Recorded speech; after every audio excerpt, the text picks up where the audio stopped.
Meus cascateiros, meus bons de bola, Daniel Ban de novo na área. Agora vamos fazer aí a previsão, a análise das quartas de final da Copa do Mundo. Mas só queria rebobinar um pouquinho a fita para falar um pouquinho daquele jogo da Argentina com o Egito, né? Uma virada épica, com direito a Messi perdendo pênalti, depois dando assistência e fazendo gol de empate, e depois a Argentina já nos... Aliás, pessoal, essa é a Copa das viradas e dos gols nos acréscimos, né? Até porque os acréscimos têm sido muito generosos, até por conta dessa pausa aí para hidratação, né? Vocês lembram que o relógio não para, né? Para mim tinha que parar. Ah, parou no minuto tal? Beleza, quando voltar, dá play no relógio e pronto. Agora, deixar o tempo correndo, porque aí fica aqueles acréscimos muito assim, ao sabor da arbitragem. Aí está um árbitro de repente mal intencionado, ou meio questionável, aí ele fica dando minutos de repente que não deveria dar, ou às vezes deixa de dar minutos que deveriam ser acrescidos. Então, não gosto dessa coisa do relógio não ser paralisado na hora em que tem essa pausa para hidratação. Mas sobre o jogo da Argentina, né, pessoal? Muitas polêmicas, mas para mim, assim, muito em torno do que aconteceu na Copa passada. Sendo que também na Copa passada não teve, assim, polêmica. Tudo bem, foram pênaltis lá para a Argentina, que muitas pessoas não concordaram, e eu acho que a discussão é válida, que a discussão não é, assim, um delírio, mas achar que há uma campanha deliberada para o Messi ganhar 2 Copas seguidas, sendo que temos o Cristiano Ronaldo, tivemos o Vini Júnior, o Modric, Harry Kane, Mbappé, uma série de estrelas, jogador grande, aí os caras vão falar, não, vamos, entre aspas, né, roubar para o Messi, né, pessoal? Isso é devaneio.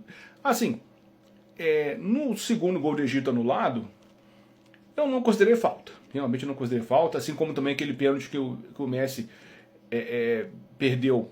Por uma câmera eu acho que foi pênalti, por outra eu acho que não foi. Aí não posso condenar o árbitro por ter dado, nem por não ter dado, né? Só poderia condenar se num lance parecido para o Egito ele não tivesse mantido o mesmo critério, e aí não tivemos, então não tem como fazer essa análise.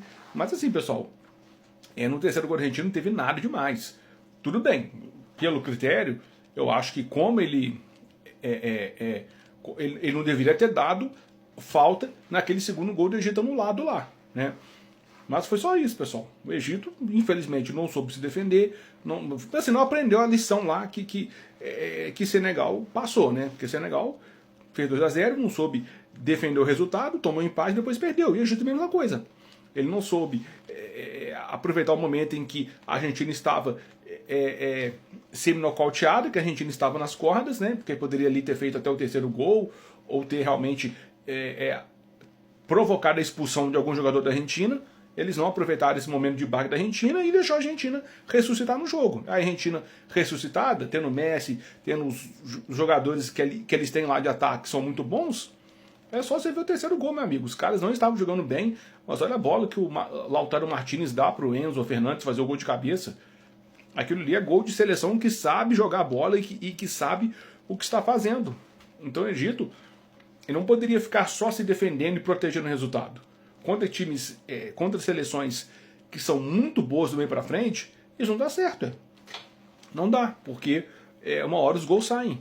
Então é isso. Então foi assim, limitação estratégica e tática do Egito. E técnica também, evidentemente.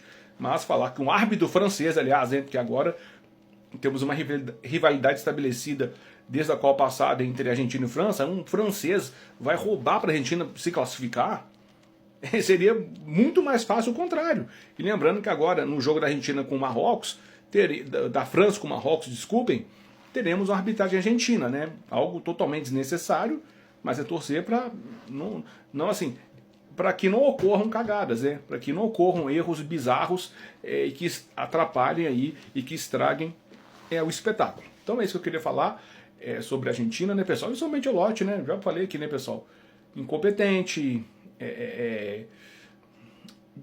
assim, o Carlos Macário falou no nosso vídeo lá no Futebol Outras Coisas que ele foi um aluno que chegou para a prova sem estudar, e realmente não estudou, não conhecia o próprio elenco, não conhecia o adversário também, né? Porque se conhecesse ia vigiar mais o Haaland, ia também fechar as laterais e entrar na área, que o Brasil jogou sem bola, mas também jogou sem se defender, né? Porque a Noruega o tempo inteiro teve chances, né? O tempo inteiro os zagueiros brasileiros estiveram em apuros. Então, péssimo trabalho do Ancelotti.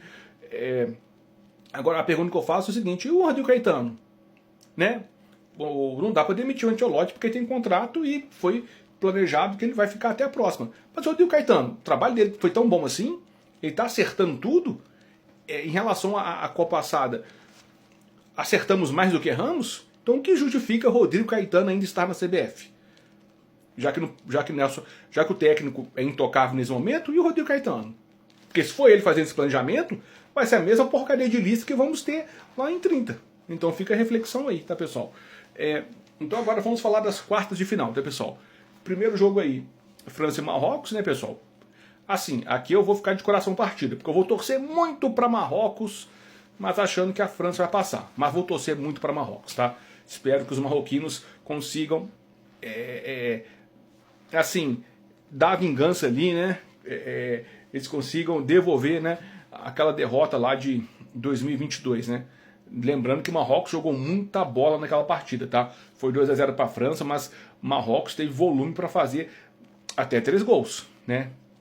Então não foi molezinha não, tá? E Marrocos está vivo aí, porque a defesa deles é boa, vai marcar bem e o ataque de vez em quando funciona. Então esse jogo aí vai ser duríssimo, duríssimo, né? Mas não tem como não dar favoritismo para a França, né? Ou melhor, a opinião de que a França vai passar pela camisa da França, pela qualidade desses jogadores. Mas ó, não se surpreendam, tá? Se Marrocos passar. Isso aí vai ser páreo duríssimo. Depois vamos ter Espanha e Bélgica. Aqui acho que vai dar Espanha pela consistência defensiva da Espanha. Eu acho que vai ser a mesma coisa lá de Portugal. Jogo truncado, jogo brigado, as equipes se anulando ali, né? Porque as duas têm condição de fazer isso. E aí, em algum momento, a Espanha, pela qualidade, vai achar um gol ali, vai se defender depois e vai garantir a vaga. Noruega e Inglaterra. É isso aí, pessoal. Tá vendo? Porque pela lógica eu falo, pô, Inglaterra é melhor, tem mais camisa, é mais tradicional, então vai passar. Mas se eu pegar essa lógica, aí o Brasil teria passado. Então é aquela coisa. E a defesa inglesa não é boa, tanto é que eles tomaram 2 gols do México, né, meu amigo? Eles tomaram 2 gols do Chapolin com a capa do Superman. Então, eu não, sinceramente, assim, depende muito, assim, de como a Inglaterra vai vigiar e vai controlar o Haaland. Se eles... não, vamos jogar a bola, não vamos reforçar a defesa, não vamos proteger a entrada da área, vamos deixar os caras da Noruega cruzarem bolas ali com a mesma facilidade que o Brasil deixou. Se a Inglaterra fizer isso, lascou. Porque não é só o Haaland, né? Eles têm um Sorloth, tem um Bob, tem um Musa, tem o Odegaard, eles têm vários jogadores bons. Eles não são um samba de uma nota só, a Noruega. Então a Inglaterra, se não se precaver defensivamente... eles vão perder de novo a Noruega, né? Porque, para quem não sabe, né, a Inglaterra já foi dominada pela Noruega, né, lá atrás, né, na época lá dos Vikings, né? Então é isso, então a Inglaterra precisa se precaver. Mas é favorita e acho que passa. Mas aqui também, meu amigo, não tem assim... eu não posso dar certeza para vocês, né? É páreo duro. E depois Argentina e Suíça. Assim, pessoal... Vou torcer muito para a Argentina, porque eu quero muito um sul-americano avançando, assim como vou torcer muito para Marrocos, porque eu quero um africano avançando. Mas a Argentina, se não der um jeito nessa defesa, se não tirar esse vazamento aí de gols em todo o jogo que eles têm aí sofrido, né, quando pegam seleções um pouquinho mais qualificadas, aí complica. Então a Argentina tem que primeiro se defender.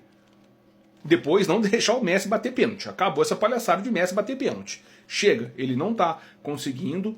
Eu meti o pau no Bruno Guimarães aqui, não por ter perdido o pênalti, mas porque a cobrança dele é cobrança de quem não treinou. E o Messi também, do jeito que ele bateu ali, é coisa de quem não está treinando. Então, amigo, você não está treinando.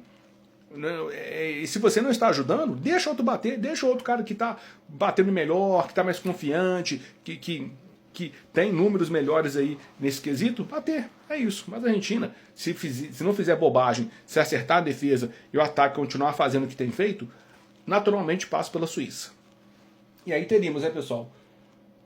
Argentina, Inglaterra, Espanha e França, né? Espero que não seja, né? Espero que seja Marrocos e Espanha, e Inglaterra e Argentina. Mas a conferir, né, pessoal? Esses são os palpites, previsões nossas. Esperamos que dessa vez possamos acertar mais do que errar. E é isso, pessoal.